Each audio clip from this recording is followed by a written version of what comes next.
Hello. At AES Automotive in Gothenburg, we heard a lot about exciting innovation in the in-vehicle audio space, with new algorithms driving most of that innovation.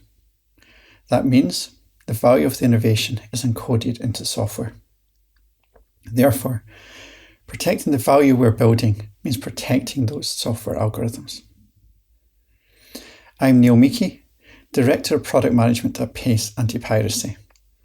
I'm going to spend the next 15 minutes discussing how to protect your audio algorithms. PACE is a software security company. We've been preventing the theft of our customers' software IP for 4 decades. This is achieved with our iLock licensing platform to manage the usage of whole software packages, through to our developer tools that offer targeted protection of code and algorithms to thwart reverse engineering. We have a strong presence in the audio space, which includes Juice as part of the PACE family. Juice is an open source cross-platform development framework that specialises in the creation of audio software. We have also been building an interesting portfolio of innovative automotive customers, ranging from protecting digital twins through to audio algorithms. Software security and IP protection are part of the wider cybersecurity industry. And even the insurance companies are realising that cyber threats are a real yet difficult to quantify danger in automotive. This was from the policy changes document of my recent car insurance renewal.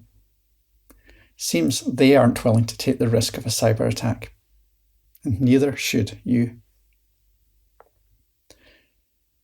Anyway, onto the problem at hand. Automotive scenarios are some of the most challenging for audio deployments. Engine and tyre noise, wind, and poor acoustic dynamics of the vehicle cabs all contribute to pollute the listening experience. Never mind trying to hold an intelligent phone conversation. Combating these challenges means that advanced audio algorithms need to be developed, increasingly using AI and ML technologies. These audio algorithms are valuable. Valuable in terms of the revenue they can generate, and valuable in terms of how intellectual property can underpin a company's worth. We see it time and again at PACE. A small company with a brilliant, innovative idea goes to market with their IP properly protected, and they reap the rewards. We also see the flip side, to companies with equally brilliant ideas coming to us after their IP has been stolen, and they're struggling to generate revenue. The unfortunate truth is that valuable algorithms are targeted by hackers and unscrupulous competitors alike. They are looking to gain from your developers' hard work. Algorithms are reverse engineered to learn their secrets, or simply lifted wholesale and used in unlicensed deployments. So how does software IP get stolen? Well, let's start by looking at how it gets deployed. Software engineers turn algorithms into code. That code gets compiled down to machine executable format and then deployed. When it's deployed to the edge, maybe in vehicle or within a mobile app, it is at its most vulnerable. The trouble is that the lock holding the safe shut is really just a knotted piece of string, easy to untie with the right tools. And compiled code is not a nicely locked box. Far from it. Code deployed at the edge, particularly onto open platforms, is easily accessible by hackers. By that, I mean they're able to access and lift those machine executable blocks of code. It's still compiled code, so not easily understandable by a human, yeah? Well, not exactly. Tools are available that allow engineers to reverse engineer code and get it back to the original algorithm, your IP. Hackers will decompile your code to put it back into a human-readable form to analyse it statically, and they'll observe your code running using debugging tools to analyse it dynamically. This is sometimes called binary instrumentation. Let's put it another way. Inside that safe is a book, The book details your algorithm. Hackers will open the safe by accessing the code on the device, then start reading the book. That's static analysis, but what they really want to do is watch the movie reveal its secrets on the big screen. That's dynamic analysis. Or even better, play the interactive virtual reality video game so they can prod and poke at the algorithm and find out how it reacts. Unfortunately, despite talking about books and movies and video games, this isn't fiction. There are plenty of resources online and even university courses that explain how to do it. And there are plenty of freely available tools to help. In many cases, those tools are the same as those used to develop the software in the first place. So we understand that code effectively and efficiently documents our algorithms, and attackers can get to that documentation using reverse engineering. But what does that mean for our businesses? In one word, risk. And unfortunately, it's not just a theoretical technical risk. It's a real-world business risk. But let's not be negative. We spend time and money developing IP because it brings us business benefits. Developing IP means we can do something no one else can. That means we can solve problems for our customers faster, or more efficiently, or simply better than the competition. The dream is to develop IP that means we're the only company that can solve a particular high-value problem for our customers. This is why successful engineering companies develop IP, because it gives a competitive advantage. We can do something no one else can. It gives a monetization opportunity. Customers will pay for good algorithms as it gives them a competitive advantage. And ultimately, it increases our company valuation. If we have valuable IP, that makes our companies more valuable. The flip side, of course, is that if the IP is exposed and others can leverage your hard work without applying the same effort, then those benefits are lost. Worse than that, you spend engineering effort for zero net gain. How do we make sure that our engineering spend gives the business benefits it should? Well, we need to protect our IP, and that means preventing the theft in the first place. Because once revealed, there isn't an effective response that will hide our IP secrets again. You can't put the genie back in the bottle. We should view it as a cybersecurity problem because, let's face it, reverse engineering our code is a form of cyber attack. We need to stop an attacker from accessing our data and the data it's processing. As we said at the start, we're executing at the edge and can't rely on the host platform to prevent access to our code. That gives a couple of options. The first is to add a hardware security module to the computing platform. Options include a secure element, which is a tamper-resistant mini-computer, a bit like the chip in your credit card, and a trusted execution environment, which is a secure enclave in the main processor.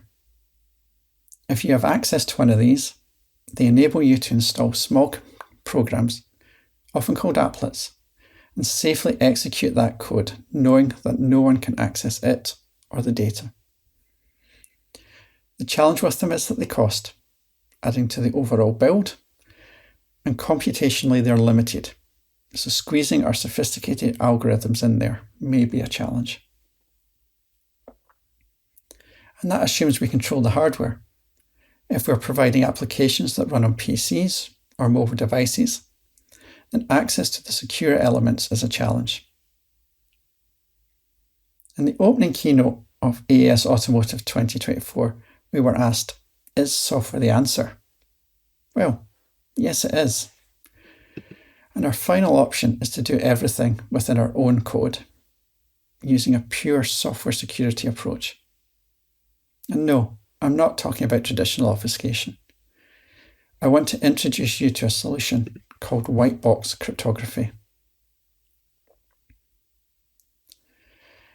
If you've been following the flow of the presentation, you should have picked up that software is vulnerable. And this is where white box cryptography comes in, often called just white box for short. White box technology provides a means to run algorithms securely in a pure software environment. Originally designed to protect cryptographic operations, PACE has extended the technology to protect any algorithm and the data on which it operates.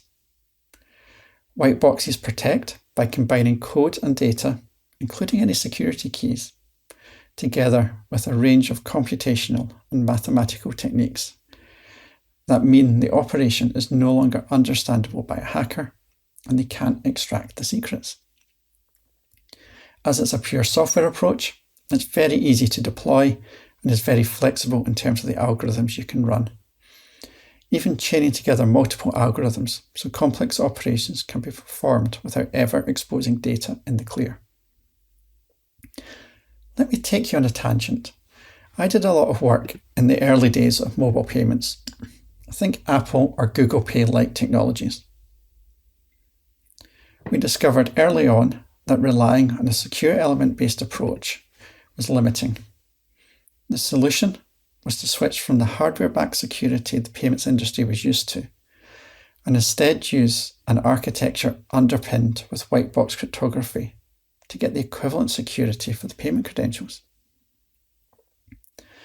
This satisfied the security requirements we were working to, but also meant we could deploy at scale. It was this work that really highlighted to me how powerful white boxes could be in a security architecture. We found the flexibility offered to be very valuable. The cryptographic architectures could easily fit in with the rest of the software. And because we were in full control of the security, we could design flows in such a way that sensitive code or data was never exposed in the clear. If someone was statically or dynamically analysing the code, they wouldn't see the algorithms or the data we needed to protect. Very powerful. So what all this means is that by using software protection, we don't add dependencies to our computational environment. And while whitebox doesn't necessarily stop someone accessing your software, it does stop them from reverse engineering the crucial algorithms. This isn't basic obfuscation, that is blanket applied to your whole software. With its very nature of being targeted, white boxes can achieve far stronger levels of protection. This prevents attackers from understanding or reusing your IP. That means we can safely deploy our IP at the edge with much less risk to its value.